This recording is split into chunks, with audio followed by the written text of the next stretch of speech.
உறவுகள் அனைவருக்கும் உற்சாகமான இனிய வணக்கம். இது பாமூகம் லண்டன் தமிழ் வானொலி சன்ரைஸ் சூரியோதயம் நிகழ்வரிசையின் இன்றைய திங்கட்கிழமை ஒழுங்கு வரிசையில் அடுத்து தொடர்வது புல சமூக நிஜங்கள்.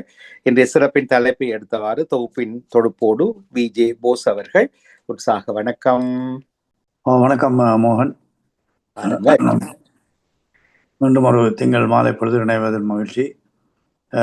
புதிய வருடம் ஆரம்பம். ஆகவே ஒரு சின்ன ஒரு அலசல் சென்ற வருடம் இந்த வருடம் ஒரு அலசலோடையும் மற்றது வருகின்ற புதன்கிழமை ஈஸ்டாம் பகுதியில் நடக்க இருக்கின்ற ஹை ஸ்ட்ரீட் நோத்தில் நடக்க இருக்கின்ற பொங்கலை பற்றியும் கலந்து பேசலாம் என்றிருக்கிறேன். ஒரு சிலரை அழைத்திருக்கிறோம், வருவார்கள் என்று எதிர்பார்க்கிறேன். நன்றி. அதாவது 2025 கடந்து விட்டது. 2026 நாங்கள் இப்பொழுது நிற்கிறோம். அதிலும் கிட்டத்தட்ட 2 வாரங்கள் ஓடிவிட்டது. ஆகவே என்ன 25 என்ன 26 என்ன என்பதை பற்றி கொஞ்சம் யாராவது யோசிக்கலாம். 25 நாங்கள் கொஞ்சம் சும்மா இருக்கா ஒரு மேலோட்டமாக பார்த்தோம்னு சொன்னால் அடுத்தடுத்து யுத்தங்கள் தான் கூடுதலாக 25 கூட தெரியுது.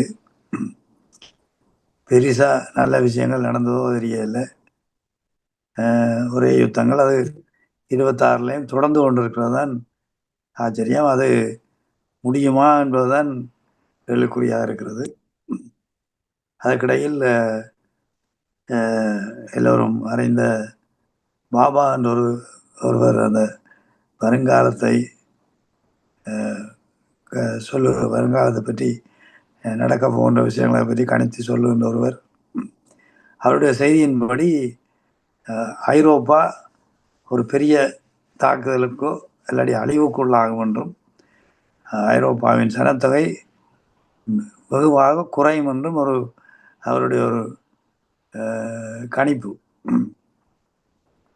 அதை பார்க்கின்ற பொழுதும் இப்பொழுது என்ன ரஷ்யா உடைய அமெரிக்காவுடைய ஒரு மிரட்டல்களை பார்க்கின்ற பொழுதும் இது உண்மையாக வந்து விடுமோ என்ற ஒரு அச்சம் எல்லோரும் மனதிலையும் எழுவது வழக்கம். இந்த 25 யுத்தங்கள் தொடங்கி நடந்து கொண்டிருந்தாலும் அதற்கு யுத்தங்களை நிறுத்துவதற்கான செயற்பாடுகள் எதுவும் 25 முன்னெடுக்கப்பட்டதாக தெரியவில்லை. ஒன்றுமே எல்லோரும் அப்படியே என்ன நாங்கள் அந்த முந்தைய அந்த குத்து சண்டை ரெஸ்லிங் நடக்கைக்குள்ள அந்த கூட்டுகளில் சண்டை 2 பேர் போடுவார்கள், நாங்கள் வெளியிலேருந்து பார்த்து கொண்டிருப்போம். அதே போல நாடுகள் ஆளையால் அடிபடுகின்றன, எல்லோரும் பார்த்து கொண்டிருக்கிறார்கள். இதுதான் நடக்குது. யாராவது சீரியஸாக இதை தலையிட்டு முடிக்க வேண்டும் என்ற போக்கு சென்ற வருடமும் இல்லை, இந்த வருடம் ஆரம்பத்திலும் அதை பற்றி எந்தவித இதற்கையும் காணவில்லை. இனி இலங்கையை எடுத்துக்கொண்டால் அங்கே ஒரு புதிய மாற்றம் ஏற்பட்டு கிட்டத்தட்ட 1 வருடங்கள் பூர்த்தி ஆகினதை காணக்கூடியதாக இருந்தது சென்ற வருடம். அங்கே சில மாற்றங்கள்னு சொல்லுகின்ற பொழுது அவர்களுடைய மெயின் முக்கியமான அவர்களுடைய முன்னெடுப்பு ஊழலை ஒழிக்க வேண்டும் என்பதுதான் அவர்களுடைய முன்னெடுப்பு. அந்த ஊழலில் சம்பந்தப்பட்டவர்களை தண்டிக்கப்பட வேண்டும் என்பதும் அவர்கள் விசாரணைக்கு உட்படுத்தப்பட வேண்டும் என்பதில் தீவிரமாக அவர்கள் இயங்கி வருவதை காணக்கூடியது. அந்த ரீதியில் பலரும் முன்னாள் அமைச்சர்கள் அப்படியானவர்கள் எல்லாம் கைது செய்யப்பட்டு சில விளக்கமறியலும் இப்பொழுது இருக்கிறார்கள்.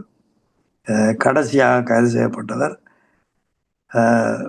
கிட்டத்தட்ட 20-25 வருடத்துக்கு மேலாக அமைச்சராக பொறுப்பாக இருந்து அடுத்தடுத்த வந்த அரசாங்கங்களோடு மிகவும் நெருக்கமாக வேலை செய்த டக்ளஸ் தேவானந்தா அவர்களும் கைது செய்யப்பட்டு இப்பொழுது பிணையில் விடுவிக்கப்பட்டிருக்கிறார். 25 அதை எடுத்துக்கொண்டால் அங்கே சில அவர்கள் புதிய அரசாங்கத்தின் மூலமாக சில அபிவிருத்தி வேலைகளும் முன்னெடுக்கப்பட்டிருக்கிறதை காணக்கூடியதாக இருக்கிறது. நாங்கள் மறப்பதற்கில்லை. அதாவது ஓரளவுக்கு பாகுபாடு இல்லாத ரீதியில் அவர்கள் வடக்கு கிழக்கு பகுதிகளெல்லாம் வீட்டு திட்டங்கள் அபிவிருத்தி திட்டங்கள் எல்லாம் மேற்கொண்டு வருவதை காணக்கூடியதாக இருக்கின்றது. ஆனால் இவை அவர்களுடைய அரசியல் போக்கில் இருந்தாலும் கூட ஒரு முக்கியமான விடயத்தில் அவர்கள் மௌனமாகத்தான் இருப்பதை காணக்கூடியதாக இருக்கின்றது. அந்த புத்தர் சிலைகள் வைப்பதில் தீவிரமாக இந்த பௌத்த மேலாதிக்க சார்ந்தவர்கள் அதை தீவிரமாக செய்து கொண்டிருப்பதை இவர்களால் ஒன்றுமே செய்ய முடியாமல் இருப்பதை தான் பார்க்கக்கூடியதாக இருக்கின்றது. அந்த பிரச்சனைகள் தொடர்ந்த வண்ணம் தான் இருக்கிறது. அதுக்கு ஒரு முற்றுப்புள்ளி வைக்கக்கூடிய திராணி புதிய அரசாங்கத்திடம் இருப்பதாக தெரியவில்லை. அவர்களை எதிர்க்கக்கூடிய ஒரு சக்தி இவர்களுக்கும் இல்லை, எதிர்க்க விரும்பவில்லையோ என்பதும் எங்களுக்கு புரியவில்லை. ஏனென்றால் அது மகா சங்கம் மற்றது சில திணைக்களங்கள் சம்பந்தப்பட்ட விடயங்கள் அவர்கள் அதை முன்னெடுத்து கொண்டு போகின்ற பொழுது இவர்கள் பலர் அந்த அரசை முழுக்க ஆதரிக்கிறவர்களுடைய கூட்டை பார்த்தால் முக்கியமாக நாட்டை கட்டியெழுப்ப வேண்டும். மற்றது இப்போ அண்மையில் நடந்த திட்பா புயல் காரணமாக நடந்த அழிவுகளை சரிப்படுத்த வேண்டும். அதுதான் இப்பொழுது முக்கியம், இதுவல்ல என்ற ஒரு கோரிக்கை வைக்கப்படுகிறது. அதில் அந்த விடயங்களை கூறுகின்றவர்களுக்கு நான் கூறியிருந்த கருத்து என்னவென்றால், அது நாட்டை சரிப்படுத்த வேண்டும் என்பதில் யாருக்கும் மாற்றுக்கிறது கிடையாது. ஆனால் அந்த நாட்டை சரிப்படுத்துவர் வேண்டும் என்று இந்த புத்தர் சில வைப்பவர்களுக்கு அக்கறை இல்லையா? அவர்களும் அதை பொத்தி போடலாம் தானே. அவர்களும் அதை பற்றி இப்போதைக்கு கதைக்காமல் இல்லாட்டி செய்யாமல் இருக்கலாம். அல்லது உயர்மட்டத்தில் அரசு உயர்மட்டத்தில் ஒரு ஆணையை பிறப்பிக்கலாம், இந்த விடயங்கள் எதுவும் முன்னெடுக்கக்கூடாது இப்போதைக்கு என்று ஒரு ஆணையை பிறப்பித்தால் அவர்கள் கேட்டுத்தானே ஆக வேண்டும். அப்போ அது நடக்குதில்லை. அங்கதான் அந்த வித்தியாசத்தை நாங்கள் பார்க்கிறோம். அவர்கள் இந்த பௌத்தம் அந்த அதை பரப்புறது அப்படியான விடயங்கள் வரைக்குள்ள அரசும் அது எந்த அரசாக இருந்தாலும் மௌனமாகத்தான் இருப்பதை சென்ற வரவும் நிறைய போராட்டங்கள் அந்த வியாரைக்கு தையிட்டு வியாரைக்கு முன்னால் நின்று போராடியவர்களை மிகவும் போலீசார் மிகவும் கடுமையாக அவர்கள் நடந்து கொண்டதையும், ஒரு காவிரி உடை தரைத்த ஒரு குருமாரை தூக்கி கொண்டு போய் பலவந்தமாக ஏற்றி கொண்டு போன காட்சிகளையும் பார்க்கக்கூடிய இருந்தது. இவையெல்லாம் அங்கே நடக்கின்ற பொழுது அரசாங்கத்துக்கு தெரியாது, இல்லாட்டி உயர் மட்டத்தில் இருப்பவர்களுக்கு இதெல்லாம் தெரியாது என்று சொல்லி கூறுவது ஏற்க முடியாத விஷயம். இதை அரசை ஆதரிப்பவர்கள் ஏற்று உணர வேண்டும். இதையெல்லாம் நிறுத்தலாம். அதாவது போலீசாருடைய அடக்குமுறைகள் அடாவடித்தனங்களை நினைத்தால் ஒரு ஃபோன் காலில் நிப்பாட்டலாம். அதை அவர்கள் செய்கிறதா தெரியல. அதை பார்க்க எங்களுக்கு ஒரு சந்தேகம் வருகிறது. இது என்ன யார் ஆண்டாலும் எங்களுடைய நிலைமை இப்படித்தான் இருக்க போகிறதா என்ற ஒரு ஐயம் வருகிறது. இது 2025 பல இடங்களில் மிக மோசமாக திருவோணமலை அப்படியான இடங்களில் ஒரு ஒரு சென்சிட்டிவான இடம் என்று சொல்லலாம். அதாவது மிகவும் காத்திரமான இடங்கள்ல இந்த முன்னெடுப்புகள் நடந்து அது பெரிய பிரச்சனைகளை உருவாக்கியதை காணக்கூடியதாக இருந்தது. மற்றும் வேற நாங்கள் முக்கியமாக குறிப்பிட வேண்டும் என்றால் சில அரசியல் போக்குகள், ஒரு சில முன்னெடுப்புகள் சென்ற வருடம் பலரால் முன்னெடுக்கப்பட்டதை பார்க்கக்கூடியதாக இருந்தது. அதாவது இந்த எல்லா அமைப்புகளும் ஒன்றுபட வேண்டும், ஒற்றுமைப்பட வேண்டும் என்பது ஒரு சாத்தியப்படாத விடயம் தமிழர்களை பொறுத்தவரையில். ஆனால் புலம்பெயர்ந்த நாட்டிலே அதை ஓரளவுக்கு சாதித்ததை நாங்கள் பார்க்கக்கூடிய இருந்தது. எப்படி என்றால் ஒரு ஒரு ஒரு ஒன்று கூடல் ஒன்று ஏற்படுத்தப்பட்டு அதில் பல அமைப்புகளும் கலந்து கொண்டு ஒரு தீர்மானத்தை வந்திருக்கிறார்கள். ஒரு பெரிய அளவிலான ஒரு மாநாட்டை நடத்த வேண்டும், அதற்கூடாக ஒரு தீர்மானத்தை ஒட்டுமொத்த தமிழர்களின் தீர்மானமாக அது இருக்க வேண்டும் என்று ஒரு தீர்மானத்தை அவர்கள் அங்கே எடுத்திருக்கிறார்கள். அது சரி வந்தால் தாயகம், புலம்பெயர் நாடுகள் எல்லாம் சேர்ந்து ஒரு ஒட்டுமொத்தமான ஒரு காத்திரமான ஒரு தீர்மானமாக அது இருக்கலாம் என்ற நிகழ்வும் 2025 நடந்தேறியது ஒரு நல்ல விடயம் என்று கூறலாம். வேறு முக்கியமான விடயங்களை கூற வேண்டுமானால் அமெரிக்காவினுடைய அட்டகாசங்களையும் பற்றி கூறலாம். புதிய அதிபர் வந்ததிலிருந்து பல்வேறு நடவடிக்கைகளை எடுத்து உலகத்தை குழப்பிக் கொண்டிருப்பதை பார்க்கக்கூடியதாக இருக்கிறது. அவருடைய செயற்பாடுகள் உலக அமைதிக்கும் பங்கம் விளைவிக்கிற ஒரு செயற்பாடாகத்தான் அது போய்கொண்டிருக்கிறது. அவருடைய ஒரு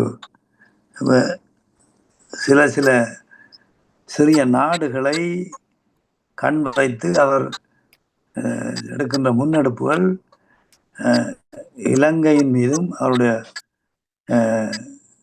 பார்வை விழுந்திருப்பதை பார்க்கக்கூடியதாக இருந்தது. எப்படி என்றால் ஒரு பெரிய பிளேன், அதாவது யாழ்ப்பாணத்தில் இறங்க முடியாது என்று சொல்லிக் கொண்டிருந்த இடத்தில் ஒரு பெரிய பிளேனை கொண்டை பலாலில் இறக்கியிருக்கிறார்.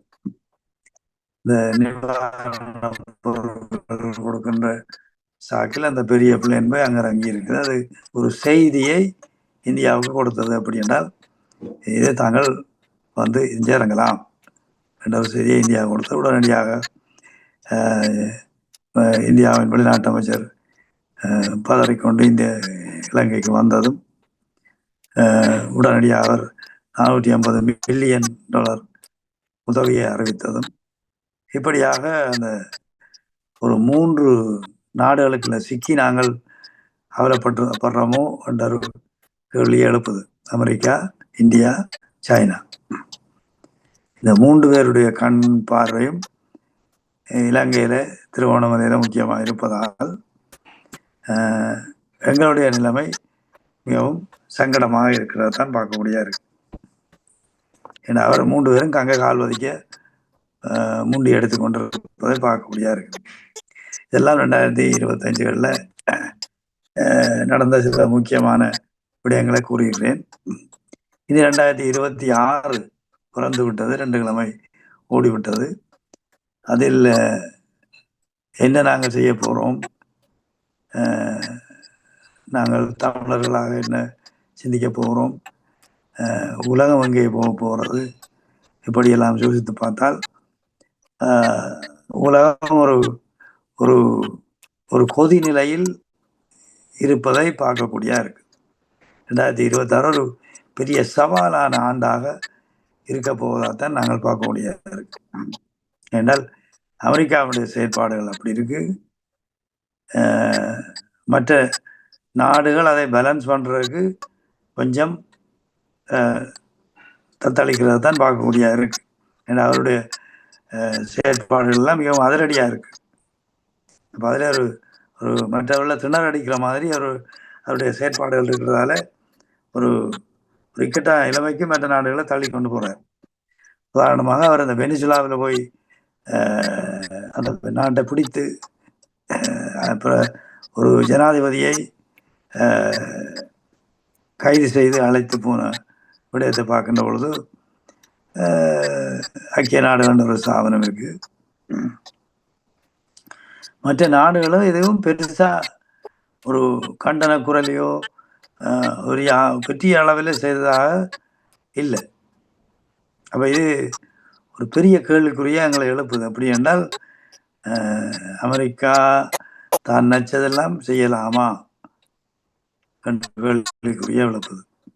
அப்படி என்று சொன்னால் அவர் என்னவும் செய்யலாம். இலங்கைக்கு வரலாம், ஐரோப்பாக்களை உள்ளிடலாம். ஏன்னா ஐரோப்பா பெருசா எந்தவித கண்டனங்களும் அங்கே தெரிவித்த மாதிரி இல்லை, பெருசா இல்லை.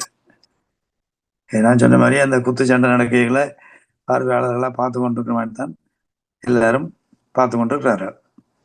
இது எங்க போய் முடிய போதுன்றதான் அடுத்த பிரச்சனை. இப்ப ரஷ்யா உக்ரைனுடைய பிரச்சனைக்குள்ளே அமெரிக்கா தலையிட்டு அதை முடிவுக்கு கொண்டு வர முயற்சி செய்கிற மாதிரி ஒரு தோற்றுப்பாட்டை கொண்டு வரார். ஆனால் அவர் எங்கே எந்த பக்கத்துக்கு நிற்பார் என்பது தெரியவில்லை. ரஷ்யாவிடமிருந்து எண்ணெய் இந்தியா வாங்கி கொண்டிருப்பது, அதுக்கு பல தடவைகள் அவர் எச்சரிக்கை விடுத்து விட்டார். இந்தியாவை கூட எச்சரிக்கை விடுத்திருக்கிறார், நீங்கள் நிப்பாட்டணும். அப்ப அந்த விடயங்கள் எல்லாம் தடைப்பட்டால் ரஷ்யாவுக்கும் ஒரு இக்கட்டாய நிலைமை வரும். அவரும் சில செயற்பாடுகளை செய்ய முடியாத கட்டத்துக்கு வரலாம். இப்படியாக ஒரு உலகம் ஒரு கொதி நிலைக்கு போய்கொண்டிருக்கத்தான் பார்க்கக்கூடியாரு. 2026 பெரிய ஒரு சவாலை நாங்கள் காணப்போகிறோம் என்பதுதான் உண்மை. என்ன நாங்கள் இதை என்னென்று சமாளிக்க போகிறோம்? நாட்டின் பொருளாதாரம், அதாவது எந்த நாட்டை எடுத்தாலும் பொருளாதாரம் இனிமேல் என்ற மோசமான நிலைமைக்கு தான் போய்விட்டது. எங்களோட நாட்டை கூட, எங்களோட நாடுன்னு நாங்கள் இருக்கின்ற இங்கிலாந்து கூட ஒரு மோசமான பொருளாதார சிக்கலில் தத்தளித்து கொண்டிருக்குது. ஆசிய இலங்கை போன்ற நாடுகளை பற்றி சொல்ல தேவையில்லை. இங்கே எல்லா இடமும் பாதிச்சா அவைக்கு இன்னும் கூட பாதிக்கும்.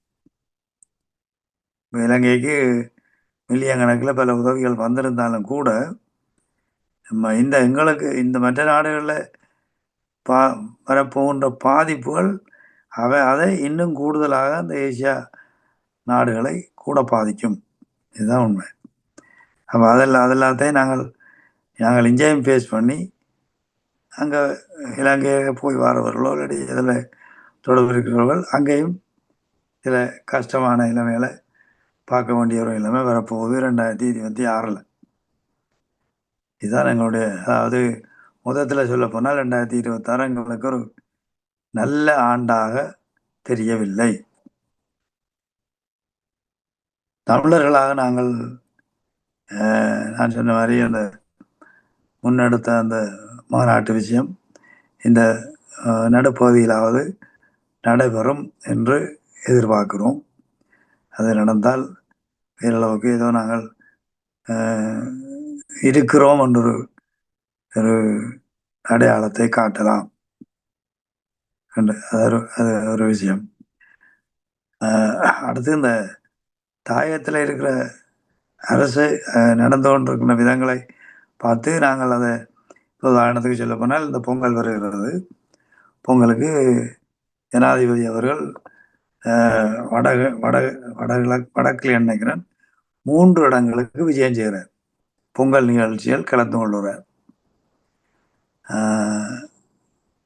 அவர் அதை முக்கியமாக அந்த பொங்கலை முக்கியப்படுத்தி அந்த அன்றைய தினம் அவர் அங்கே விஜயம் செய்து வேறு வேலை திட்டங்களையும் ஆரம்பித்து வந்து அதை கலந்து கொள்வது என்பது ஒரு என்னென்னு சொல்லலாம், ஒரு சமிக்கையை கொடுக்குறார். நாங்கள் உங்களோட இருப்போமோ என்னவோ ஒன்று சமிக்கையை கொடுக்குறார். பரவாயில்லை, ஒரு நாட்டின் உயர் ஜனாதிபதி எல்லா இடமும் போகத்தான் வேணும், எல்லா விஷயங்களையும் கவனிக்கத்தான் வேணும். அதில் குளறுபடிகள் இல்லாமல் அது ஒழுங்காக அந்த விஷயத்தை செய்து உண்மை, அதாவது ஆத்மார்த்த ரீதியாக அந்த விடயங்களை கையெடுப்பாராக இருந்தால், கொண்டு போவாராக இருந்தால் அது வரவேற்க வேண்டியது. நாங்களும் அதை வரவேற்கலாம். ஏன்னா எங்களுக்கு நான் முந்தி அடிக்கடி கூறுறது போல நாங்கள் ஒன்றுமே இல்லாமல் நிற்கிறோம். இப்போ கேட்பார் இல்லாத ஒரு அநாத மாதிரி நாங்கள் நாட்டில் இருக்கிறோம். அவை யாராவது ஒருவர் வந்து எங்களுக்கு உதவி செய்ய போகிறார் என்றால் அதை நாங்கள் விசாரித்து அதை செய்கிறதுல பெருசாக பிள்ளை ஒன்றும் இல்லை என்றது என்னுடைய கருத்து. நாங்கள் நெடுக எதிர்ப்பு எதிர்ப்பு எதிர்ப்பு என்று இருந்தால் எங்கே போய் முடிய போகிறோம்ன்றது அவருக்கும் தெரியாது. ஆகவே இதை ஒரு இடைப்பட்ட நிலைமையிலே நாங்கள் சில விஷயங்களை கொண்டு போகத்தான்.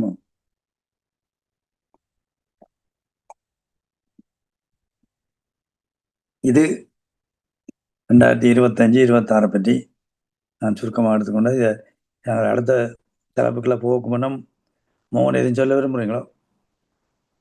இல்லை, கேட்டுக்கொண்டிருந்தேன்.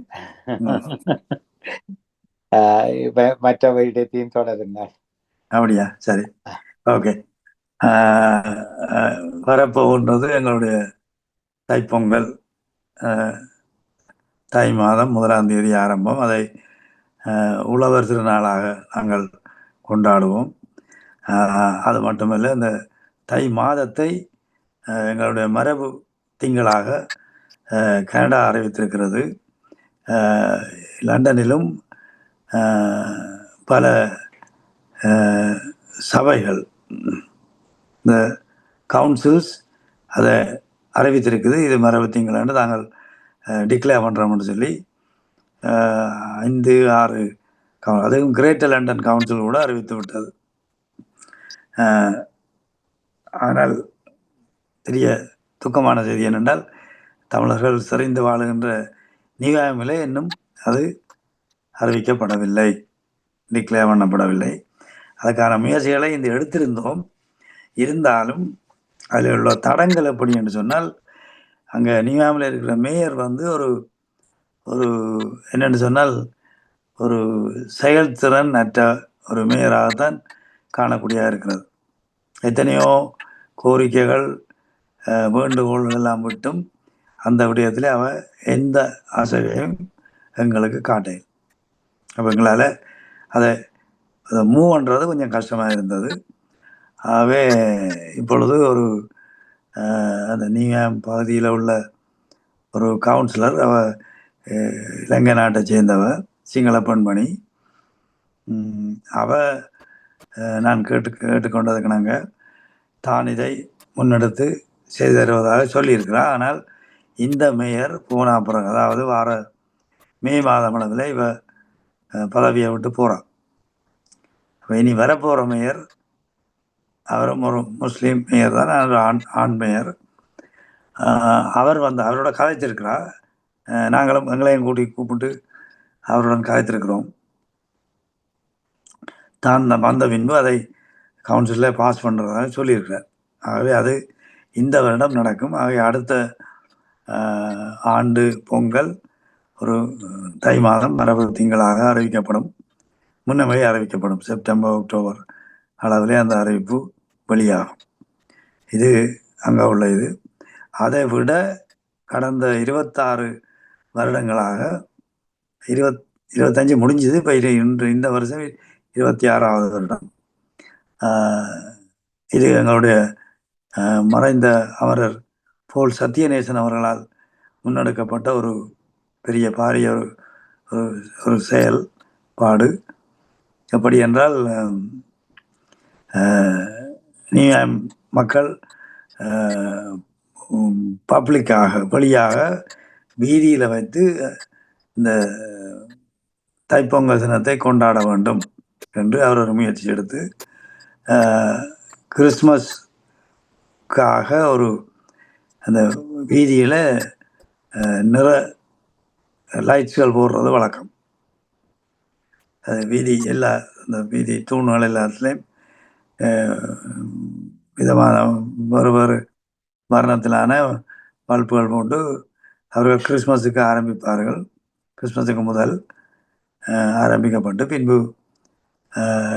வருஷம் கடந்து ஒரு சில நாட்கள் அந்த லைட்ஸ் இருக்கும். அதுவே கடந்த வருடமும் இந்த வருடமும் அது போடவில்லை. அதுக்கு சொல்லப்பட்ட காரணம் நியாயம் கவுன்சிலில் அதுக்கு நிதி அளவு போதாதென்று, அந்த செலவை செய்வதற்கு தங்களுக்கு நிதி இல்லை என்ற ஒரு காரணம் கூறப்பட்டது. சில வேளை சரியாக இருக்கலாம், பிள்ளையாக இருக்கலாம், எனக்கு தெரியலை. ஆனால் ஒரு பெரிய மனவருத்தம் என்னவென்று சொன்னால், இது ஒரு கிறிஸ்தவ நாடு, இங்கிலாந்து ஒரு கிறிஸ்தவ நாடு. இந்தியாவில் மேயராக இருக்கிறவர் ஒரு முஸ்லீம். அப்போ என்னதான் இருந்தாலும் அவருடைய தனிப்பட்ட உறுப்போ விருப்போ அது என்ன இருந்தாலும், காசு போதாமல் இருந்தாலும் எத்தனையோ விடயங்கள் காசு வச்சு கொண்டு தான் இந்த அரசுகளோ கவுன்சிலோ செய்ய வேண்டியில்லை. அப்போ அந்த லைட்ஸ் விஷயத்தை வழக்கமாக எல்லா கவுன்சிலும் அநேகமாக செய்கிறது. அப்போ நியூயார்க் கவுன்சிலும் அதை செய்யலை. இந்த லாஸ்ட் இயர் செய்யலை, இந்த வருஷமும் செய்யலை. அப்போ அது வீதிகள் எல்லாம் மூட்டையாக தான் இருக்குது. ஒரு எந்தவித வெளிச்சம் இல்லாமல்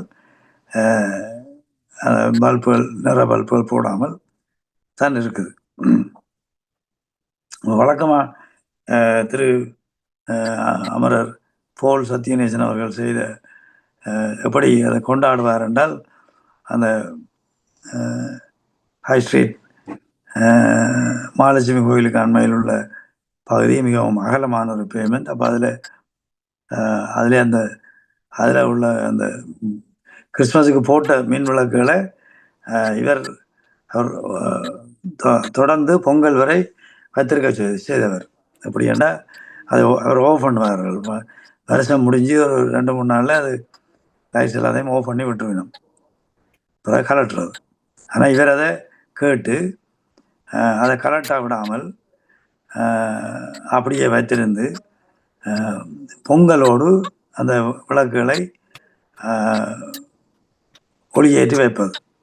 அதை மேயரோ ஒரு முக்கியமான கவுன்சிலேருந்து வந்து முக்கியமான ஒருவர் வந்து அந்த இடத்துல அதை சுவிட்ச் ஆன் பண்ணி ஆரம்பித்து ஒரு சில தினங்களுக்கு அந்த விளக்குகள் எரிந்த வண்ணம் இருக்கும். அப்போ இது பொங்கலுக்கு அடையாளமாகத்தான் அதை அவர் செய்தவர். இப்போ இப்பொழுது விளக்குகளும் இல்லை. அப்போ அதில் வந்து ஒரு சுவிட்ச் ஆன் பண்ணுறதுக்குரிய சடங்கு ஒன்றும் அதில் செய்ய முடியாது. இருந்தாலும் கடந்த சில ஒரு நினைக்கிறேன் ஒரு 5-6 வருடங்கள் நினைக்கிறேன் அவர் இருக்கின்ற பொழுதே அதை துவக்கினவர். அப்படி என்ன அவடத்துல நாங்கள் ஒரு மாக்கியெல்லாம் போட்டு அந்த பேமெண்ட்டில் இந்த சடங்கு, இந்த வைபவம், ஒளியேற்றுகின்ற வைபவத்தோடு சேர்த்து அதில் கலை நிகழ்ச்சிகள் நடத்தப்பட்டு பல்வேறு பொங்கல் உணவுகள், பொங்கல், கடலை, அவல், தேநீர், இப்படியாக பல அங்கே உள்ள பல உணவு நிலையங்களெல்லாம் தாராளமாக இலவசமாக அந்த சாப்பாடை கொடுப்பார்கள். கொடுத்து அங்கே வச்சு நாங்கள் அவற்றை போகிற வாரம் எல்லாருக்கும் பரிமாறுறோம். இது ஒரு கலகலப்பாக இருக்கும். அந்த வீதி நிகழ்ச்சியாக மிகவும் அழகாக இருக்கும். மற்ற நிறைய சனக்கூட்டம் வந்திருக்கும். அதில் அந்த கவுன்சிலேருந்து வர ஒரு சிலர் மதிப்பளிக்கப்படுவதும் அவருடைய சொற்பொழிவுகளும் இடம்பெறும், கலை நிகழ்ச்சிகள் இடம்பெறும். ஒரு இந்த குதிரை ஆட்டம், மேளம், இப்படியான விடயங்கள் எல்லாம் பார்த்து ஒரு எங்களுடைய மரபுகளை காட்டுகின்ற பல அம்சங்களை அந்த தினத்திலன்று நடத்துவது வழக்கம். இது இந்த முறை 14ஆம் தேதி, அதாவது வருகின்ற புதன்கிழமை மாலை 3 மணி அளவில் அங்கே நடைபெற இருக்கின்றது. கிட்டத்தட்ட 8-9 மணி மட்டும் அந்த நிகழ்வு நடக்கலாம். இதற்கு பாராளுமன்ற உறுப்பினர் திரு ஸ்டீவன் டிம்ஸ் அவர்கள், கௌரவ ஸ்டீவன் டிம்ஸ் அவர்கள் வந்து கௌரவ விருந்தினராக கலந்து கொண்டு நிகழ்ச்சியை சிறப்பிக்க இருக்கிறார். இவை ஒரு அதாவது அடுத்த ஒரு சிலருடைய கேள்வி எப்படி என்றால், இதையே நாங்கள் வீதியில் வச்சு மக்களுக்கும் இடைஞ்சலை கொடுத்து கொண்டாட வேண்டுமா, இதை ஒரு மண்டபத்தில் செய்தால் என்ன என்ற ஒரு கேள்வியும் பலர் எழுப்பப்பட்டது. அது ஓரளவுக்கு நியாயமான கேள்வியாக தான் இருக்கிறது.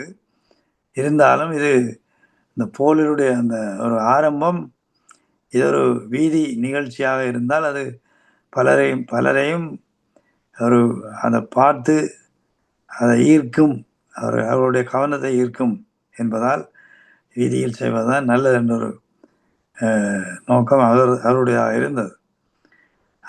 அது அது அந்த அந்த இடத்தை கூட நாங்கள் இப்போ ஒரு பேர் வைத்து விட்டார்கள், போல்ஸ் கோனர் என்று. அதற்கான இடமாக அது சித்தரிக்கப்பட்டு வருகின்றது. மிக மிக விரைவில் அதற்கான கவுன்சிலும் அதுக்கான உத்தரவு, அதாவது அங்கீகாரத்தை கொடுத்திருப்பதாக அறிந்திருக்கிறேன். எப்படி என்றால் அந்த அவர் விரும்பி இந்த இடத்துல விரும்பி இந்த நிகழ்வுகளை செய்கிறதால அதை நாங்கள் அவருடைய இடமாக அதை காட்டி அதில் அவருடைய ஒரு ஒரு ஒரு கல்லை பதிப்பதாக அவருடைய குடும்ப உறவினர்கள் தீர்மானித்து கவுன்சிலையும் அதற்கான அனுமதி பெறப்பட்டு விட்டது நினைக்கிறேன். ஆகவே ஆனால் இந்த பொங்கலுக்கு செய்யத்தான் அவர்கள் விரும்பினார்கள். ஆனால் அதுக்கு நேரங்கள் போதாதபடியால் அநேகமாக 2-1 மாதத்தில் அது அந்த நிகழ்வு தனி நிகழ்வாக நடக்கும் என்று அதையும் கூறிக்கொண்டு, இந்த பொங்கல் நிகழ்வில் நீங்கள் தமிழ் முக்கியமாக நியூயாம் பகுதியில் இருக்கின்ற மக்கள் எல்லோரும் வந்து கலந்து சிறப்பிக்க வேண்டும் என்பதற்காக இந்த அழைப்பை விடுகிறேன். நான் அந்த பொங்கல் நிகழ்வை நடத்துபவர்கள் சொல்லுகிறதை அழைத்திருந்தேன். ஆனால் ஏதோ அவர்கள் வர கிடைக்கவில்லை போல் தெரிகிறது.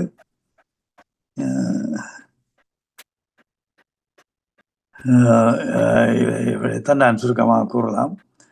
இனி மோகன் ஏதாவது கேட்க விரும்பினால் கேட்டுக்கொள்ளலாம். ஆனால் இப்ப போல் சத்யநேசன் அவர்கள் இருக்கும்போது இதை நிரந்தரமாக்குவதற்கான எந்த முயற்சியும் எடுக்கவில்லையா?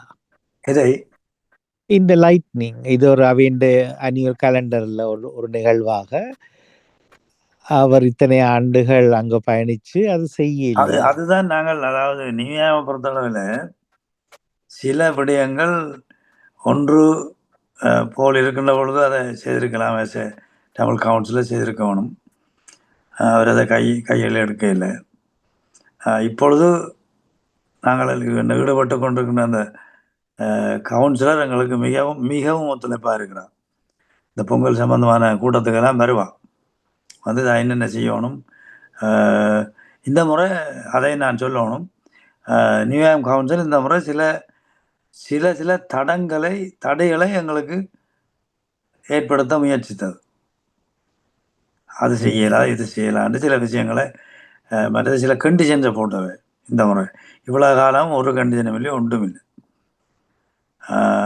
அதை போட்டு நாங்கள் இப்போ அதுக்கெல்லாம் அக்ரி பண்ணி தான் இப்போ இந்த நிகழ்ச்சி நடக்குது. எப்படி என்றால், இந்த பிள்ளைகள் கூடுதலாக அங்கே வருகின்றதால் பிள்ளைகளை கவனிப்பதற்கென்ற ஒரு தனி இடம் ஒதுக்கப்பட்டு அதில் அவர்கள் காட்சிப்படுத்த வேணும். இதை இந்த பிள்ளைகள் சம்பந்தமான விடயங்கள் இங்கே கவனிக்கப்படும் என்பதும், முதலுதவிக்கான விடயங்கள் அங்கே செய்யப்படும் என்பதும் காட்சிப்படுத்தப்பட வேண்டும் என்பதை அதை சொல்லி அதை நாங்கள் ஏற்றுக்கொண்டு செய்கிறோம். இப்போ இந்த நான் சொல்கிற கவுன்சிலர் வந்து இலங்கையை சேர்ந்த ஒரு சிங்கள பெண்மணி, இருந்தாலும் எங்களோட மிகவும் ஒத்துழைச்சி செய்கிறார். இப்போ இந்த நீங்கள் கேட்ட அந்த கலண்டரில் போடுற விஷயம் வந்து உண்மையிலே வெல்கம் ஷோ கிரெடிட் அவர்களுக்கு நாங்கள் பாராட்ட வேணும். ஏண்டா வெல்கம் ஷோ கலண்டரில் இந்த நிகழ்ச்சிகள் எல்லாம், இந்த பொங்கல் நிகழ்வு எல்லாம் இடம்பெற்றிருக்கு. நான் அதை நான் குறிப்பிடலாம், அதாவது நடக்க போகின்ற நிகழ்வு சம்பந்தமாக குறிப்பிடலாம். அப்படி என்ன வருகின்ற புதன்கிழமை தான், பொங்கல் ஆண்டு தான், 14ஆம் தேதி வெல்கம் ஷோவில் ஒரு கொடியேற்றல் வைபவம் ஒன்று நடக்க போகுது. இந்த லண்டன் லண்டன் உதவி டிப்யூட்டி மேயர் ஒரு பெண்மணி வருகிறார் கொடியேற்று வைபத்தில் கலந்து கொள்வதற்காக.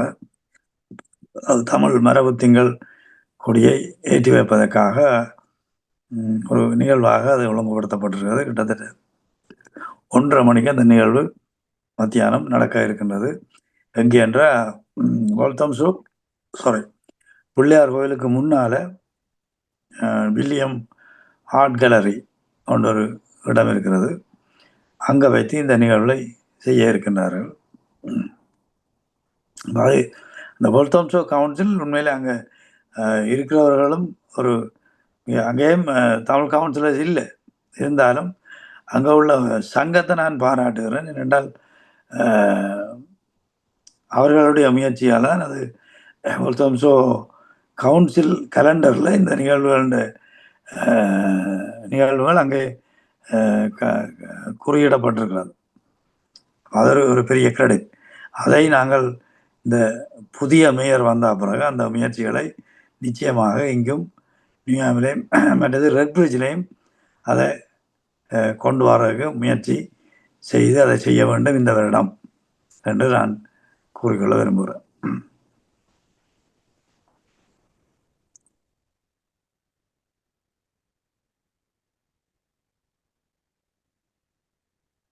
மோகன்.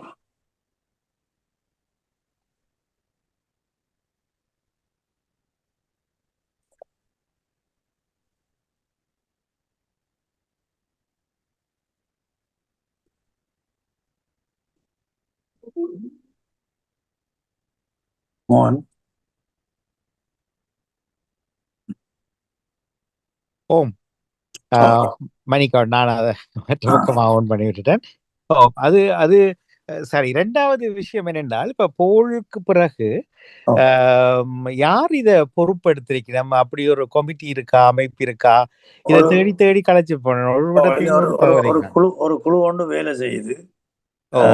நியூயாம் பொங்கல் சொல்லி அதனால 2 விஷயத்தை ஒன்றா சேர்த்து செய்கிறபடியால் ஒரு ஒரு ஒரு குழப்பமான குழுவாக தான் கிடக்கு. என்னென்றால் இந்த 14ஆம் தேதி நடக்க போகிற பொங்கலையும் அதை தொடர்ந்து நான் அதை குறிப்பிட மறந்து போனேன். 17ஆம் தேதி ரெட் பிரிட்ஜில் பிரபா ஹோலில் வச்சு அது அந்த வெளியில் வச்சு 30 பானைகள் வச்சு பொங்க இருக்கிறார்கள். அது ஒரு நிகழ்வு வெளியில் முத்தத்தில் வச்சு நடக்கும். அந்த நிகழ்வு அது 2க்கும் சேர்த்து ஒரு குழு தான் வேலை செய்யுது. அப்போ அதில் கூடுதலாக என்னையும் அழைப்பார்கள் கூட்டத்துக்கு. ஆனால் கூடுதலாக இந்திய தமிழர்கள் அதில் கூட இருக்கிறதே நான் அவதானிக்கக்கூடியதாக இருந்தது. அன்று கூட ஹை ஸ்ட்ரீட்டில் கடைகளுக்குள்ள கலெக்ஷன் செய்ய வேணும் என்று வந்த பொழுது நானும் போயிருந்தேன். அந்த குழுவில் ஒரு சிலர் வந்திருந்தார்கள். அவர்களுடன் சேர்ந்து நானும் சென்று இந்த வசூலிப்பை செய்திருந்தோம். அப்போ இந்த 2க்கும் சேர்த்து நான் அதை போல் இருக்கைகளையே நான் சொல்லி கொண்டிருந்தேன். ஒரு ஒரு இதுக்கான ஒரு குழு, ஒரு கமிட்டியை நீங்கள் போடணும். நிரந்தரமான ஒரு கமிட்டி அமைக்கப்படணும். அமைச்சு அந்த கமிட்டி தான் செய்யணும். இது சும்மா அப்பப்போ ஒரு குழு இருந்தாப்புல முளைக்கும் பேருந்து செய்து கொண்டு பொங்கல் முடியாவே காண கிடைக்காது. இது எங்களுக்குள்ள இருக்கிற ஒரு குறைபாடு. இதை சீர்படுத்த வேண்டிய தேவை ஒன்று இருக்குது. அதை இந்த முறை செய்து பார்ப்போம். ஏனென்றால் அதுக்குள்ள தெரியாத சில விஷயங்கள் சில பேர் ஒவ்வொருத்தர் அந்த குழுவுக்குள்ள வரையக்கல. இப்போ அன்றைக்கு அந்த கவுன்சிலர் வந்து இருந்து இந்த கூட்டத்தில் இந்த கதை கேட்கல பார்த்தால் ஒரு சிலர் அதுக்குள்ள ஓடி திரிகிறதுக்கு பார்க்க என்னென்னா அவதான் சொன்னா இது ஒரு சிலர் அடுத்த கவுன்சில் எலெக்ஷன்ல நிற்கிறதுக்கு சில பேர் ஓடி திரியணும். அவை இதுக்குள்ள முகத்தை காட்டுறதுக்கு தெரியணும். அது ஓகே, அது என்னவும் செய்யலாம். அது இல்லவியா? ஆனா என்ன தெளிவில்லை. இப்ப மண்டப நிகழ்ச்சி அண்மையில தொடங்கப்பட்டது. அதுக்கு ஊறிப்பட்டது நடக்குது லண்டன்ல. எல்லா இடமும் நடக்குது. தமிழ் பிள்ளை நடக்குது, கலை அமைப்பு நடக்கிறோம், சங்கங்கள் நடத்துது, கவுன்சிலர்ஸ் நடத்தினோம், வைங்களன் எல்லா இடமும் இருக்குது. இப்போ அந்த கரிசனை எடுத்தது நீண்ட காலம் நடந்து வந்து இந்த தெரு பொங்கல் லைட்னிங் வந்து இது யார் பிறகு அதை டேக் ஓவர் பண்ணியிருக்கணும் அதை ஓப்பனா சொன்னா என்ன இப்ப நீங்கள் இப்ப ஒரு இப்ப கடைக்காரர் நீதி திரட்டல் செய்திருக்கீங்க என்றால் நாளண்டிய வீதியில அந்த பொங்கல் தினத்துக்கு என்ன செலவு? செலவுகள் கொஞ்சம் இருக்குது. அப்படி என்ன அந்த ஸ்டேஜ் போடுற மாக்கி போடுற செலவு, ஸ்டேஜ் போடுற செலவு, லைட்டிங், ஹீட்டிங் அப்படியான செலவெல்லாம் இருக்குதானே? அது ஒன்றுமே கவுன்சில் ஒன்று பங்களிப்பும் இல்ல செய்யாது. கவுன்சில் இந்த முறை ஒரு பங்களிப்பு லைட்டே போட இல்லையா? அப்ப இதுக்கு 1% தராங்க. அப்ப என்னண்டா நாங்கள் இதை எங்கட அந்த கவுன்சிலர் என்ன சொல்றான்டா, அதைத்தான் எங்கட மக்களுக்குள்ள செய்யறதும் கொஞ்சம் கஷ்டமான வேலையா கிடக்கு. அவன் சொல்றது என்னென்றால் நியூஹாம் தமிழ் கம்யூனிட்டின்னு சொல்லி ஒரு அமைப்பை உண்டாக்குங்க.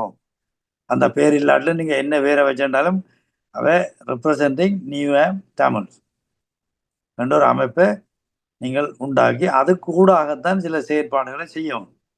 அது அப்படி போக உங்களுக்கு ஒரு ஒரு பலம் இருக்குது. இப்ப நீங்கள் இல்ல 5-6 பேர் வந்து கேட்கறத விட ஓ ஒரு அமைப்பு அது சரி. மேயரை அது காண போய் ஒரு அமைப்பு அந்த அமைப்பாக போறோம். அது நிறைய நியாமத்துல நிறைய கவுன்சில்ல பதிவு செய்யப்பட்ட அமைப்புகள் இருக்கிறது தானே ஏற்கனவே ஃபங்க்ஷன் பண்ணினோம். எந்த அளவுக்கு செயற்படணும் இல்லாட்டி என்ன செய்ய வேண்டியது செய்யணும் இல்லையா? தானே பிரச்சனை. இல்ல அவையவே தங்கள் செய்யணும். இப்ப சகமுண்டி சங்கம் டுவான் உட்பட நிறைய அமைப்புகள் நீங்க கவுன்சிலோட நெடுகாலமாக வேலை செய்கிறார்கள். நெடுகாலம் வேலை செய்யறாரு அவர். இந்த இதுக்குள்ளதான் ரீக்கினம் அவை தங்கட செயற்பாடுகளை நிறைவேற்றி கொண்டுதான் போயினோம். அதுல ஒரு செயல்பாடாகத்தான் இந்த இது வந்து என்னன்னா இது வந்து பப்ளிக்கோட வருது. இதை நாங்க வித்தியாசமா கொண்டு வரலாம். மற்ற வேலைக்கு இடைஞ்சல் இல்லாம செய்யறதுக்கான வேலை திட்டங்களை சரியா திட்டமிட்டு வகுத்து கொள்ளலாம். உண்மையிலேயே நான் இது யார்ல போகுது, நான் என்னோட நடாமோகன், நான் என்னுடைய கதையை சொல்றேன். போல் சத்தியநேசன் சில விஷயங்களுக்கு உடன்படாதபடினால் நான் அந்த பக்கம் வர்றதில்லை. என்று பேரை சொல்லியே சொல்றேன். நான் நிறைய தடவை எவ்வளவோ போராடி ஜெயம் என்ற இன்னும் ஒரு நண்பர் உங்களுக்கும் தெரிஞ்சிருக்கும். நாங்கள் எவ்வளவோ போராடி போது போல் சத்தியநேசன் சில விஷயங்களை அதை ஒரு சமூகமாக்க விரும்பவில்லை. அது தனக்குள்ளதான் அது வச்சிருந்தாருன்னு வைங்க, இதை ஓப்பனா சொல்றேன். ஆனா அதுக்கு பிறகு யோசிச்சேன், நாங்க இதை திருப்பி கதைச்சு நாங்கள் பிளவுபடுறதை விட பேசாம அப்படியே மௌனம் ஆயிட்டா நல்லமன்றதுதான். இதுலயும் ஈடுபடுவதில்லை. சரி, இப்ப திருப்பி ஒருக்கா வடிவா செய்யப்படுது நினைச்சா இது யார் ஆர்கனைஸ் பண்றீங்கன்னு கேட்டா யாருகிட்ட இருந்தும் பதில் வருது இல்லையே. நான் இது அன்னைக்கு எஃப்எம் ரேடியோல திரும்ப கேட்டான். யாரா இது ஒபிஷியலா கேட்கிறேன், யார் நீங்கள்? போஸ் என்ன சொல்றாரு, தான் இது சம்பந்தமான கூட்டத்துல நிக்கிறேன் என்று பதில். உங்களோட பேரும் சொன்னேன் நான் அதுல. இல்ல அதுல என்னண்டா இப்ப நான் இப்ப சொன்னேனே என்னண்டா, இப்ப அவ சொன்ன விஷயம், அந்த கவுன்சிலர் சொன்ன விஷயம், ஒரு குழுவாக நீங்கள் ஒரு இதா நியமிச்சு அந்த குழு உங்களுக்கு கண்டு இல்லை. எந்த விஷயத்த முன்னெடுக்கிறனாலும் ஒரு நியூயாம் தமிழ் சார்ந்த ஒரு அமைப்பு. இப்ப நாங்கள் நீங்க சொல்ற அந்த அமைப்புகள் கீழே போய் எந்த செயல்பாடும் எங்களால செய்யலாம் கிடக்கு. போய் சொன்னீங்களே இப்ப சேவமண்டி சங்கமா இருந்ததுன்னு மதம் இருந்தது, அவைக்கு இப்படியான பொது விஷயங்களை கொண்டு போய் அவைகளால கொண்டு போகலாம்டா அது கொஞ்சம் எங்களுக்கு சங்கடமாக கிடக்கு. அவை தங்கட ஏஜெண்டாக்களை நிற்கணும். இப்போ நான் இப்போ கடைசியாக சொன்னது, இப்போ இந்த ஹெரிட்டேஜ் மந்த் என்றதை பாஸ் பண்ணுறதுக்கு முன்னம் அவ அநேகமாக இந்த மேயில எலெக்ஷன் முடிஞ்சு மேயில மாறினா அப்புறம் தான் அதை முன்னெடுப்பான். அந்த டைமில் ஒரு பொடி ஒன்று இருக்கத்தான் வேணும். அந்த பொடி தான் இனி இப்படியான விஷயங்களை செய்யும் என்று நாங்கள் இப்போ யோசிச்சிருக்கோம்.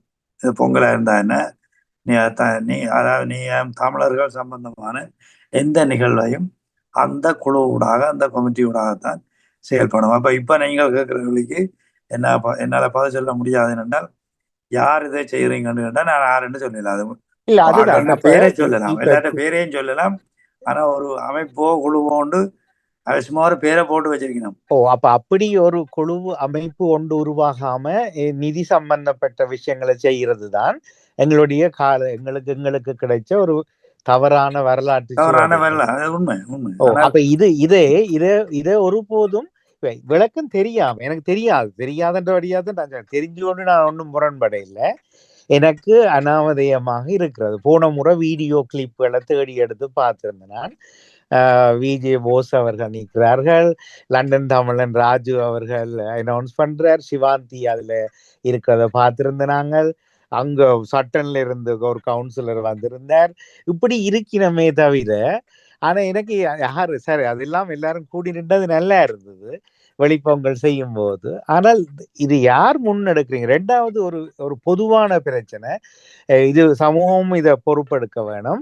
இப்ப ஏற்கனவே கிட்டத்தட்ட 25 ஆண்டுகளுக்கு முன்னம் நியூஹாம் கவுன்சில் வந்து தமிழ் அமைப்புகளுக்கு கொடுத்த ஆதரவை முற்றாக நிறுத்தி நீங்கள் ஒரு குடை அமைப்பாக சேர்ந்து வாங்குவோம், அதாவது நீங்க எல்லாரும் தனித்தனியா இயங்கலாம், உங்களுக்குள்ள ஒரு கோஆர்டினேட்டிங் கமிட்டி ஒன்றை போட்டு அதன் மூலமாக இப்ப நீங்க சொன்னது அப்ப சொன்னவியல் சொன்ன போது அதுக்கு யாரும் உடன்படாமல் தனித்தனியா இப்ப அதுல மலேசியாவை சேர்ந்த 2 நிறுவனங்கள் இப்ப அவையில காண இல்லை, தம்பதிகளா எல்லாம் நடத்தி நிறைய பணம் எல்லாம் கவுன்சில் எடுத்திருந்த அவியல்.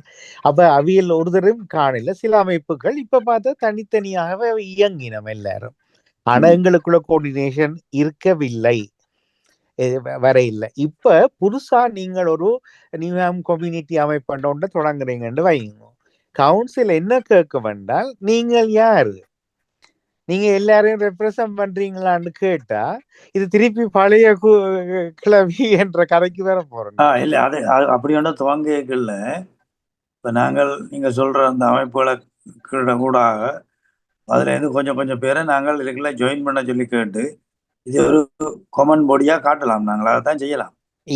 விடுதலை புலி இயக்கம் இருந்த காலத்துல ஒரு குடைய பிடிச்சிட்டு எல்லாரும் கீழே வந்து நில்லுங்கன்னு சொல்லித்தான் ஒற்றுமையில சொல்லி போய் நின்று ஓட்டு நீ உடிக்கிற குடையில நானே நிக்கணும் எல்லா அமைப்புகளும் வந்த விதத்துல ஓடி போனவை. அப்படி நீங்க செய்யற விதத்தை மாறி செய்யலாம். இப்ப ஏற்கனவே ஒரு 10 அமைப்புகள் கவுன்சிலோட தொடர்போட தமிழர்கள் சார்ந்து, அது இலங்கைன்னு மட்டும் வராது தானே, சிங்கப்பூர், மலேசியா, தமிழ்நாடு, இலங்கை தமிழர்கள் சார்பான அமைப்புகள் வேலை செய்தால் இவர்களூடாக ஒரு பிரதிநிதியை கொண்டு வந்து ஒரு பொடியை கொண்டு வாங்க. நீங்க இன்னும் ஒரு அமைப்பு உருவாக்கி வீட்டு போய் கேட்டீங்கன்னா சாதாரணமான அடிப்படை அறிவறி தகவல்லையே வடிவா தெரியும், அவ வர மாட்டிடும். நீங்கள் இன்னும் ஒரு அமைப்பாகத்தான் இந்த மற்ற தமிழ் அமைப்புகளால பார்க்கப்படுவீங்க. ஆகினால இது நான் உங்களோட பிரச்சனையில என்னுடைய இல்ல, பொதுவானபடியே நான் அதை காட்டு வழியிலேயே அதை பதிவாக்க விரும்புகிறேன். இப்போ இருக்கிற அமைப்புகளை கூட்டி இப்படி ஒரு நிலையை நாங்க பொதுமையா செய்வோமா அப்படி என்று அதை செய்யறோம். அதை தொடர்ந்து இதை உத்தியோகபூர்வமாக்கி கவுன்சிலின் ஒரு தினமாக பிரகடனப்படுத்தி திருப்பி செய்யறதுக்காக நாங்கள் எங்களுக்குள்ள ஒரு ஆக்களை நியமிச்சு ஒரு குடை அமைப்பை உருவாக்கலாமா என்று சிந்திச்சா அப்படித்தான் செய்யணும். ஆனா நீங்கள் முதல் சொன்ன மாதிரி அந்த கவுன்சிலர் சொன்ன மாதிரி நீங்கள் நியூயாங் கம்யூனிட்டி அமைப்பு வந்து போட்டு அப்புறம் எல்லாரையும் கூட்டு பாடுவாங்க ஒரு தமிழர் அமைப்பு சேர அவங்க சொல்றா என்னன்னா சிவில் அமைப்புகள் வர்த்தகர்கள் எல்லாரையும் ரெப்ரசன்ட் பண்ணக்கூடிய அளவுக்கு ஒரு பொடிய நீங்க சொல்ற மாதிரி அந்த ஈழத்தமிழர் சமூகத்துக்கு அது சரி வராது. சரி வராது. நீங்க சொன்ன அந்த சைவ சங்கம், டுவான், திருவள்ளுவர் பாடசாலை, இப்படி அங்க உள்ள எல்லா அமைப்பையும் லண்டன் தமிழ் சங்கம் எல்லாரையும் அதெல்லாம் மாறவே அவையெல்லாம் மாறவே மற்றது ஆலயங்கள் இருக்குது, எல்லாரையும் அமைப்புகள் மீனாட்சி நாட்டிய பள்ளி எல்லாம் பதிவு செய்திருக்கிறோம். கூப்பிட்டு ஒவ்வொரு ஆலயமும் அந்த குழுவில ரெப்ரசன்ட் பண்ணி அதிலே ஒரு ஹெட்டை உருவாக்கி அவர்கள் இந்த மாதிரியான பொது விஷயங்களுக்கு எல்லா அமைப்புகளையும் கோஆர்டினேட் பண்ணுவார்கள். ஓட்டம் ஷோல வந்து திரு குவன் அவர்கள் ஒரு ராஜதந்திரமாக நல்ல விஷயத்தை செய்திருக்கிறார், பாராட்டப்பட வேண்டியது. அவர்கள் ஓட்டம் போற தமிழ் சங்கத்தையே வச்சுக்கொண்டு அங்க இருக்கக்கூடிய கத்தோலிக்க அமைப்பு, காளி கோயில், விநாயகர் கோயில் என்று 6 அமைப்புகள பேரை கொண்டு அவை ஒன்றுக்கும் வர்றதில்லை. அவைகளுடைய கையெழுத்தை வாங்கி இவர்கள் எல்லாரும் கூடி இருக்கிறவன் போட்டு ஓட்டப்புற தமிழ் சங்கமே எல்லாத்தையும் நடத்தினோம். அதுதான் நாங்களும் செய்யும். அப்ப நீங்கள் அந்த கம்யூனிட்டி போரமோ இன்னொன்று உருவாக்கிட்டு போனா அது 10ஓட 11 அமைப்பா போய் பிறகு சிக்கல்பட வேண்டி இருக்கும். அதுல உருவாக்குறதுல நான் சொல்றது இப்ப எல்லாரையும் கூட்டி வச்சு அதான் அதுக்குள்ளாலே ஒரு குழு ஒரு ஒரு ஒரு கொமன் பொடிய செய்யத்தான் போகணும். வேண்டாம் இந்த ஒவ்வொருத்தருக்குள்ள போய் நாங்கள் டீல் பண்ணிக்கின்றது கஷ்டமா இருக்கும். அவ எல்லாரையும் சேர்த்து ஒரு ஒரு ஒரு ஒரு கட்டமைப்பை உண்டாக்கி போட்டு எல்லாரும் அதுல எந்த கூட்டம் கூப்பிட்டாலும் எல்லாரும் வரணும். அதுல இருப்பினம் பிளஸ் இப்ப இந்த பொங்கல் செய்ய போறோம், அதுக்குள்ளாலே ஒரு கமிட்டி பொங்கலுக்கு ஒரு கமிட்டியை போட்டு விட்டோம்னால் அவ இந்த பொங்கலை செய்து முடிக்கும். இல்ல அந்த ஒவ்வொரு அமைப்பு இப்ப 10 அமைப்பு இருக்கிறது கண்டால் 10 அமைப்பும் ஒரு பிரதிநிதியை தந்து அது ஒரு பொதுக்குழுவாக இருக்கும். அதான் அப்படித்தான் நான் சொல்றேன். ஆனால் அவையெல்லாம் தண்டன் பாட்டுலாம் இயங்குவினோம். அது செப்பரேட். ஆனா கவுன்சிலோட டீல் பண்ணும் போது இந்த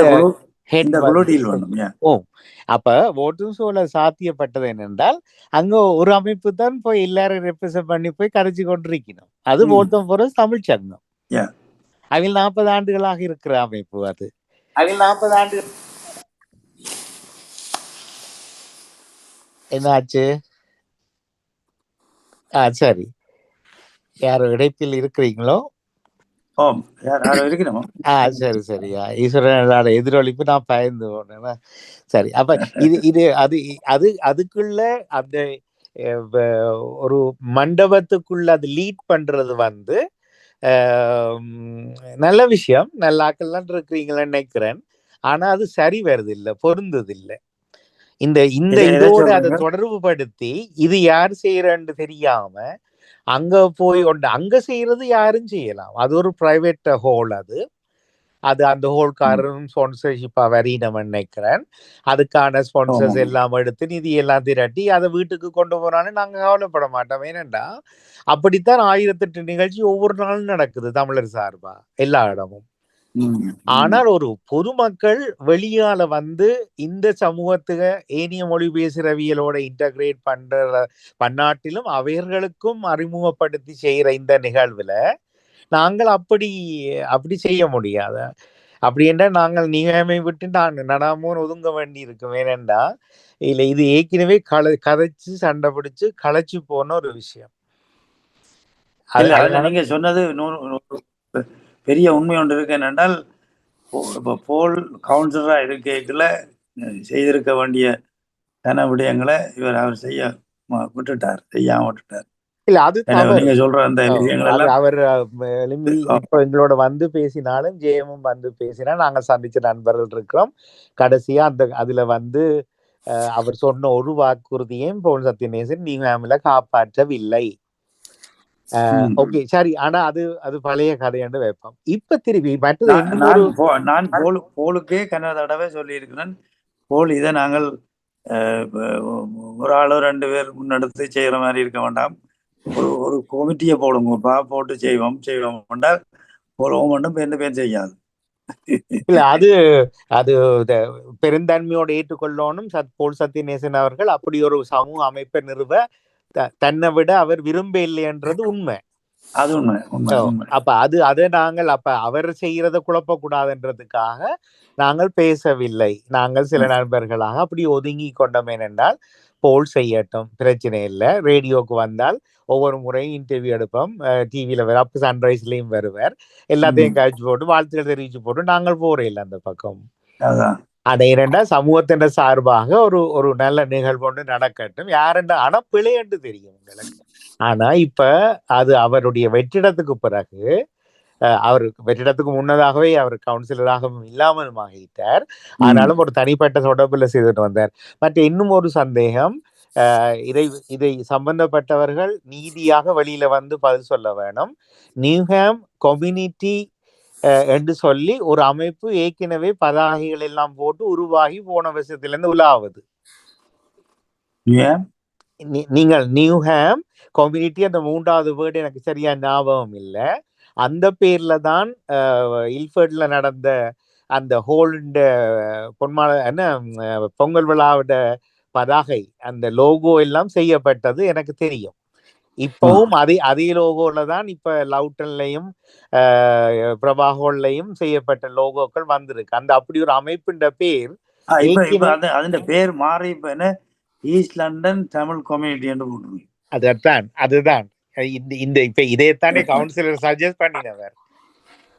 இப்ப நீங்கள் இப்ப உண்மையா சொல்ல போனா நீங்கள் எது நடக்கையில நடத்துவோம் என்னும் ஒருக்கா செய்வோம் நினைக்கிறீங்க.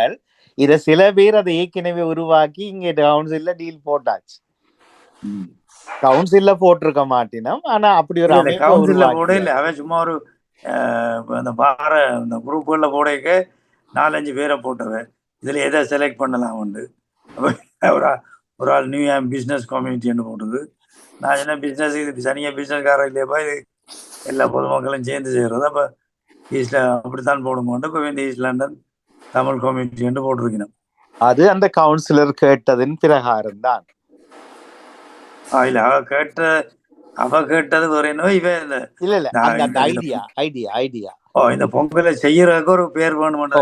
அப்ப இந்த அமைப்பின் இருக்கக்கூடிய பெரியவர்கள் தங்களை யாருன்னு இனங்காட்டாம அறிவிப்பு செய்யாம இத உருவாக்கி போட்டு எப்படி 30-40 வருஷமா நியூஹாம்ல கவுன்சிலோட இயங்கி கொண்டிருக்கிற அமைப்புகள்கிட்ட போய் கதைக்க போயினோம்.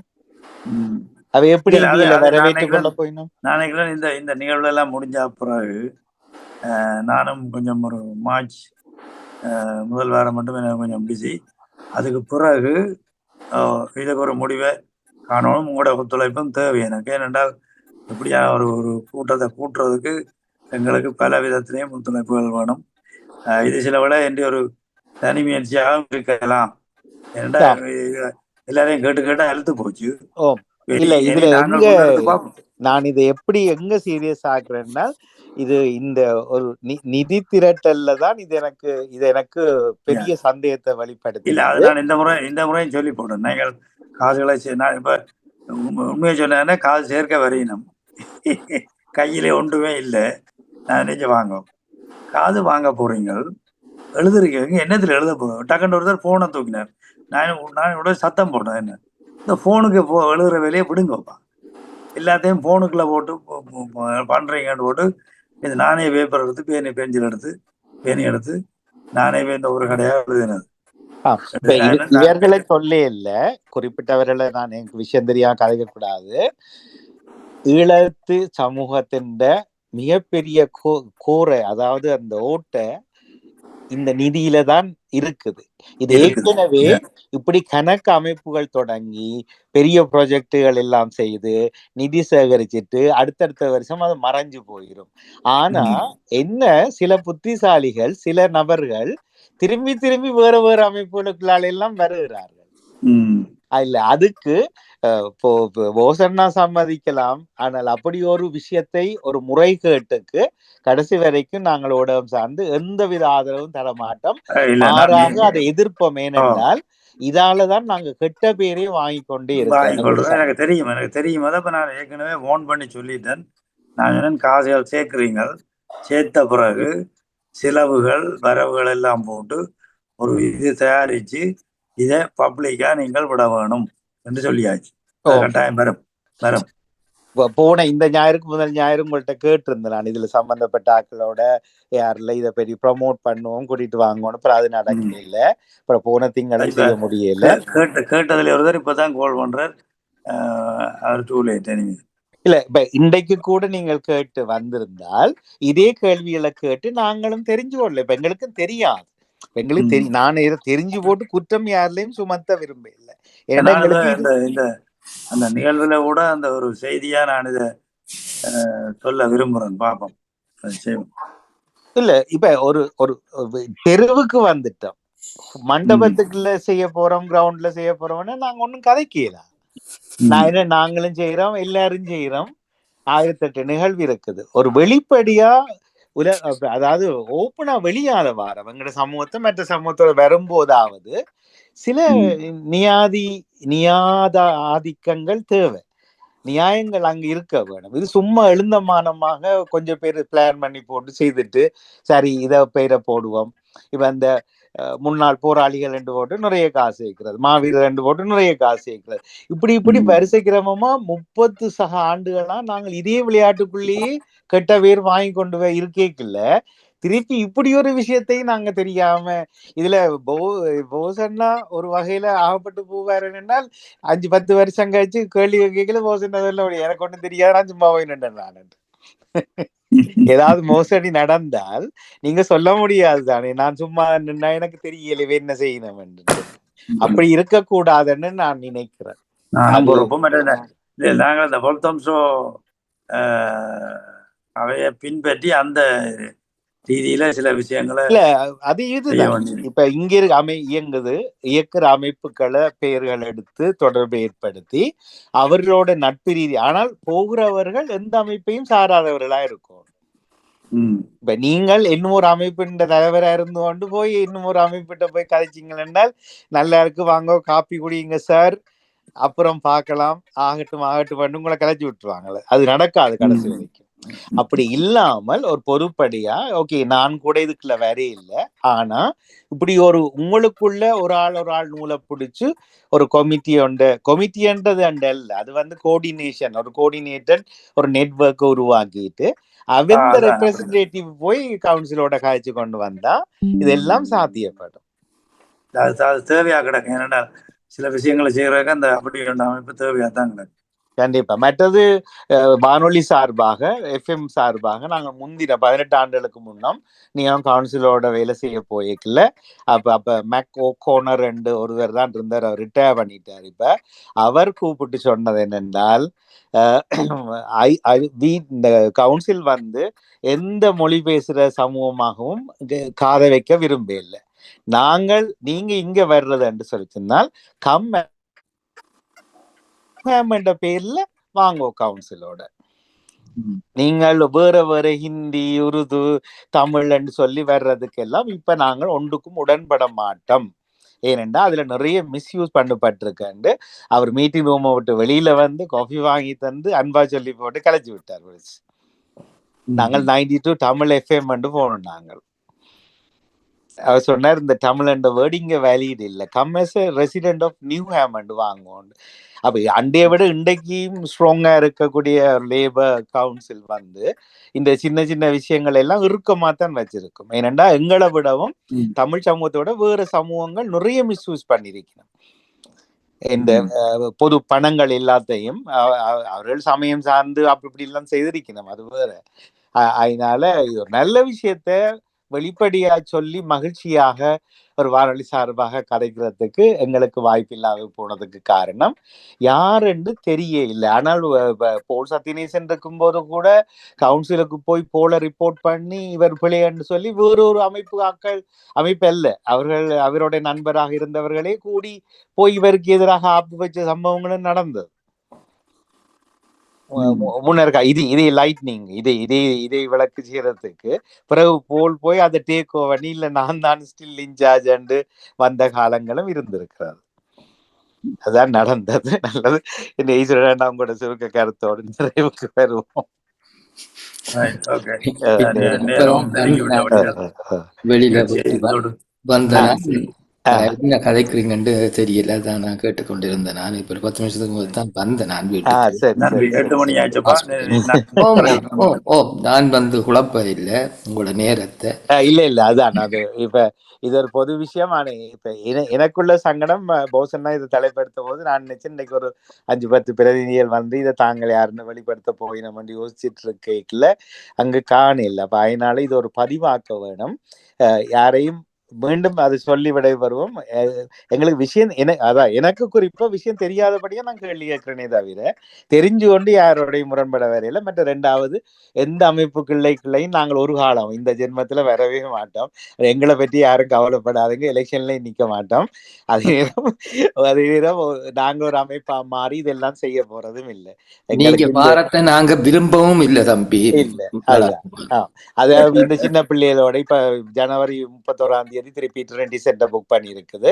5 நிகழ்ச்சிகள் பிள்ளைகளுக்காக இருக்குது. ஒன்றுக்குமே ஒரு நிதி திரட்டலும் இல்லை, ஒன்றுமே இல்லை, எல்லாமே ஃப்ரீ. ஹோல் காசு நான் மட்டுமே தான் கட்டுறேன். அது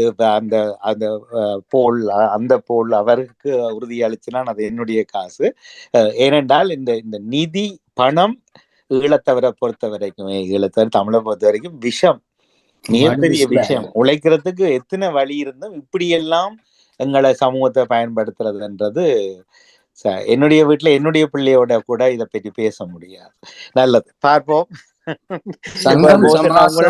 பொறுப்பு தந்துட்டுதான் விட வரப்போறோம் தம்பி. ஒரு வசனம், சங்கம் சமாசம் அமைத்து நிகழ்ச்சிகளை நடக்கிறத விட இருக்கிற சங்கங்களுக்குள் ஏதோடு நாங்கள் சேர்ந்து நடத்தலாம் என்பதை நீங்களும் நாங்களும் நானும் சேர்ந்து அதனோடு சேர்ந்து சமூகத்துக்கோ சமுதாயத்துக்கோ செய்யறத பார்க்க வேண்டியதை ஒழிய கமிட்டி கூறுறதோ கமிட்டி ஃபார்ம் பண்றதோ புதுசாக சங்கங்கள் ஏற்படுத்துறதோ அது அனுபவம் ஃபெயிலியராகின ஒரு அனுபவம். அது நாங்கள் தமிழ் சங்கம் 95ஆம் ஆண்டு தொடங்கி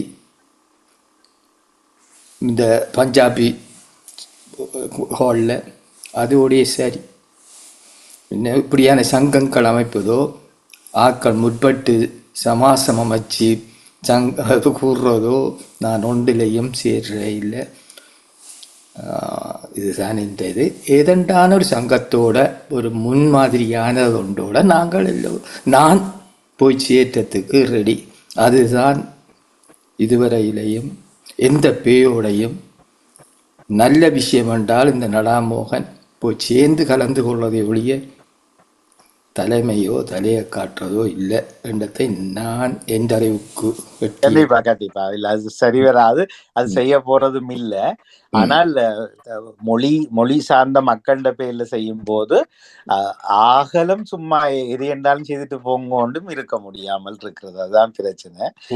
என்ன சங்கத்துக்கு தலைவர் செயலாளர் பொருளாளர் வேண்டும் எனக்கு என்ற மனப்பான்மையோட இருந்தால் அவே இந்த நாளை மறுதினம் புதன்கிழமை ஜனவரி 14ஆம் தேதி நடைபெற போகிற இந்த நிகழ்வு வெற்றிகரமாக நிகழட்டும். ஆனால் இதுக்கு பிற்பாடு கண்டிப்பாக இன்னும் ஒரு முறை தலையெடுக்கும் போது இது சரியாக சமூகம் சார்ந்து தெரியப்படுத்தித்தான் செய்ய வேண்டும் என்று கேட்டுக்கொண்டு நன்றி போசன், உங்களுடைய தொகுப்பை கேட்டு விடைபெறுவோம். நன்றி, வணக்கம். மீண்டும் சந்திப்போம். நன்றி, வணக்கம் எல்லோருக்கும். நன்றி, வணக்கம்.